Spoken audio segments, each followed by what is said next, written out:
آج ہم گفتگو کریں گے قومی اسمبلی کی سابق سپیکر ڈاکٹر فہمیدہ مرزا صاحبہ کے ساتھ، جو کہ اس قومی اسمبلی کی بھی ممبر ہیں اور پچھلی حکومت میں وہ وفاقی وزیر بھی تھیں۔ بہت بہت شکریہ ڈاکٹر فہمیدہ مرزا صاحبہ۔ ذرا آپ ہمیں سمجھائیں گی کہ جو سپیکر قومی اسمبلی ہوتا ہے اس کا کیا اختیار ہے کہ جب کچھ اراکین اسمبلی کا ایک گروپ جو ہے وہ ایک ہی دن استعفیٰ دے تو سپیکر جو ہے اس میں سے صرف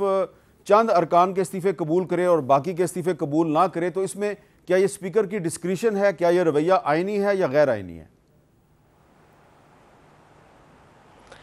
شکریہ حامد صاحب۔ دیکھیں، آپ نے بہت امپورٹنٹ یہ جو بات ہوئی اور اس پہ ہم پچھلے دنوں دیکھ رہے ہیں کہ کافی زیادہ ایک ڈیبیٹ بھی چل رہی ہے۔ دیکھیں، ان لوگ جو ممبرز تھے انہوں نے پارلیمنٹ میں فلور پہ کھڑے ہو کے اپنا استعفیٰ اناؤنس کیا تھا۔ اس میں 123 میں سے ہو سکتا ہے کچھ مسنگ ہو اس وقت، لیکن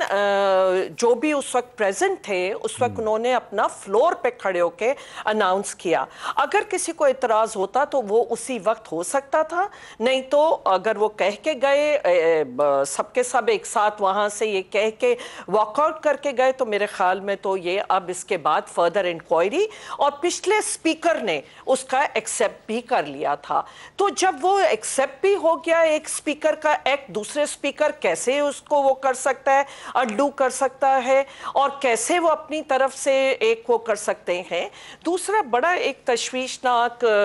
جو یہ بات تھی کہ 10 ممبر کا ایکسیپٹ کرنے کے لیے کیا کرائیٹیریا رکھا گیا؟ کیا آپ نے صرف ایک پارٹی جو چند ممبر کراچی یا سندھ سے ریلیٹڈ ایک ٹریجری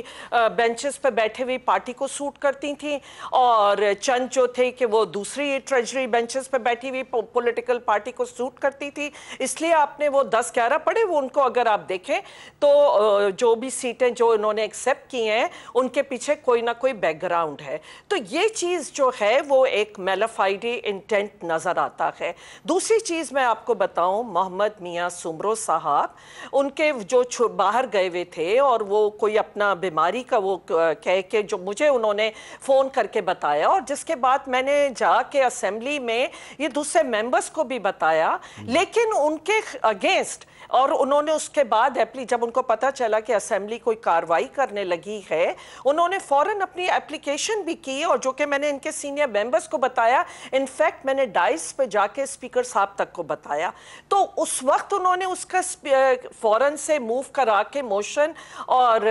ایکسیپٹ کرا لیا۔ تو یہ جب میں سارے ایکٹ دیکھتی ہوں تو اس میں ایک کلیئر کٹ ایک نظر آتا ہے کہ میلافائڈ انٹینٹ کا۔ ادروائز میں سمجھتی ہوں ویسے تو اسپیکر کا ہوتا ہے، لیکن یہ وہ آپ اسے یہ نہیں کہہ سکتے کہ اسپیکر کا ڈسکریشن ہے۔ اسپیکر نے پورا انویسٹیگیٹ کرنا ہے، اسپیکر نے فائنڈ آؤٹ کرنا ہے۔ تو کیا 6 مہینے میں یہ ابھی تک فائنڈ آؤٹ نہیں کر سکے کہ کون استعفیٰ دے رہا ہے کون نہیں دے رہا ہے؟ اگر کچھ ممبرز ان کو فون کر کے کہہ بھی رہے ہیں کہ نہ ان کا ایکسیپٹ کرے تو وہ بھی پھر کھل کے اوپنلی آ کے ان کا نام لے کے بتا دیں کہ جی یہ لوگوں نے مجھ سے رابطہ کیا ہے اور ان کا میں ایکسیپٹ نہیں کر رہا، لیکن باقیوں نے نہیں کیا ہے تو یہ سارا اگر ہم پروسیجر دیکھتے ہیں، پروسیس، تو مجھے ایک افسوس ہو رہا ہے کہ کہاں میں نے اتنا سٹرگل کیا تھا، کہاں ہم اداروں کی مضبوطی کی بات کرتے ہیں، کہاں ہم پارلیمنٹ کی بالادستی کی بات کرتے ہیں، اور خاص طور پہ ایک اوتھ کے تحت جو سپیکر آتے ہیں جن کو امپارشل رہنا ہے۔ لیکن اگر میں پچھلے اٹھا کے دیکھوں تو ایسے نظر آتا ہے، افسوس کے ساتھ بڑے ہیوی ہارٹ کے ساتھ میں کہتی ہوں کہ ایک پولیٹیکل ورکرز کی طرح اس وقت سپیکر صاحبان کام کر رہے ہیں۔ ڈاکٹر صاحبہ، اس میں ایک جو ایم این اے ہیں کراچی کے شکور شاد صاحب، انہوں نے اسپیکر صاحب کو کہا، بلکہ وہ پہلے ہائی کورٹ میں چلے گئے، پھر انہوں نے اسپیکر صاحب کو کہا کہ جی میں نے تو استعفیٰ ہی نہیں دیا اور میرا استعفیٰ جو ہے وہ غلط قبول کیا ہے۔ وہ بھی پہلے اس گروپ میں شامل تھے جن 11 ممبرز کے استعفے قبول کیے گئے، تو ہائی کورٹ نے اسپیکر صاحب سے کہا کہ جی آپ اس کو ریکنسیڈر کریں، اور ان کا کیس واپس چلا گیا۔ تو وہ جو شکور شاد صاحب کا جو پوائنٹ آف ویو ہے جو انہوں نے اسلام آباد ہائی کورٹ میں دیا، اس سے باقی سارے استعفے مشکوک نہیں ہو گئے؟